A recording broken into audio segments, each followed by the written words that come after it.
Hey guys, it's BB202, and next week the LEGO Bricklink Mountain Fortress Castle set is going to go on sale. Just a massive project. There's been a lot of anticipation for it. But before we get into that, don't forget to subscribe to my channel. LEGO Castle videos are all I make. So, back to this set, which isn't really a set, it's more of a project because it is fan-made. It was designed by a Bricklink user named Sleepless Night, and this made it through the Bricklink designer program, and now it is going to be produced for people to buy, in the same vein as the Castle in the Forest set that came out a couple years ago. Pre-order for the Mountain Fortress is going to start on February 7th at 8 a.m. Pacific. That's 11 a.m. Eastern, 10 a.m. Central. If you're in Europe, I'm sorry, I cannot help you. You can do the math yourself. It's going to retail for $379.99, and it does have 3,995 parts. There is a limit of 2 of this set per customer, and up to 30,000 will be produced. That number, 30,000, is big to me, because when I talked about the Castle in the Forest as it was going through its production run, LEGO initially capped it at 5,000, and that sold out in 30 minutes after it was made available for pre-order. So it's sort of incredible to me that in just 2 years, LEGO moved up the barrier, or the threshold, from 5,000 to 30,000 copies of this set. So they are expecting it's going to sell quite a bit, and I would say that LEGO's learning, because they had a second production run for the Castle in the Forest. I think they bumped it up to 10,000, but wow, 30,000 really stuck out to me. Another thing that stuck out to me is the price. I understand it has almost 4,000 parts on the nose, but at $380, I am wary of that. I'm sort of surprised that 30,000 people are going to pay $380 for a fan-designed project, honestly. That's not to say it doesn't look nice, it doesn't have a nice figure selection. It is going to come with 9, which is a decent number. I didn't expect it to have 20 or anything, but in the past, sets in this program have had very few minifigures, or even 0 in some cases, so it's nice that there is at least some selection of Black Falcons in this set. Now, for those of you who order it, it's going to ship in July. If you can't get to it before 30,000 people buy it, or maybe they buy 30,000 total copies if they buy 2, maybe you can get it in a second production run.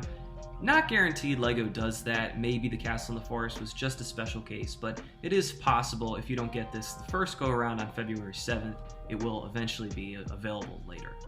Now, I do have to be upfront with you. I understand we're like 3 minutes into the video, but I will not be purchasing this project.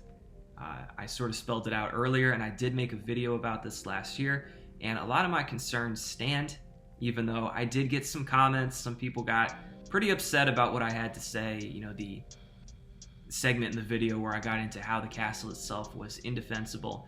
And I could individually respond to those comments and break down how I feel, but I feel like I spelled it out in the original video. The one thing I will address is how there's the portcullis right in the middle and the drawbridge on the left side, and you theoretically have to go through the portcullis, and you're not technically in the keep at that point because there is no ladder or staircase going up from the dungeon and the stables, which is what's immediately behind the portcullis.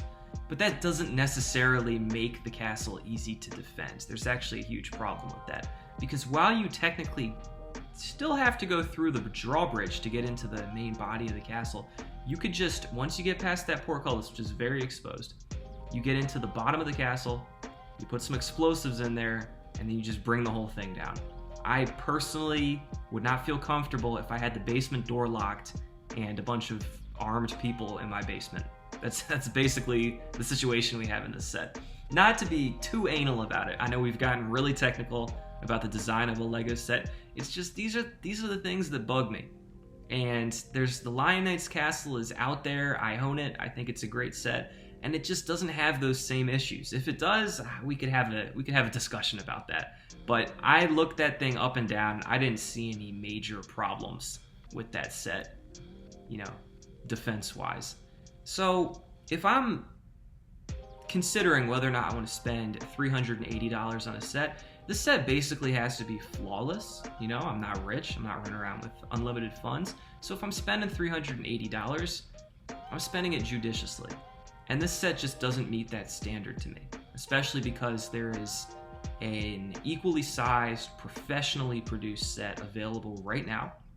And there's also another one of those coming out in about a month with the Medieval Town Square. So if I had a certain amount of money to spend, I would be putting it towards that set, and I probably will. And I wouldn't spend extra money for this set, especially with something better right around the corner. Now, you may not agree with me. You may be comfortable buying both. More power to you. I think anything that's produced for Castle fans is good in my book, and I'm happy that it's making you happy, basically. I'm not going to be a hater. I think Sleepless Night, good for you, man. You're getting a set produced by LEGO. That's fantastic. That's something a lot of people dream of who are out here designing these sets for the Bricklink Designer Program. Nothing personal. It's just purely why I won't be buying this. But you can go down in the comments below. Let me know, are you going to be camping out on the morning of February 7th for this set, or are you just not into it? Feel free to tell me all about that in the comments.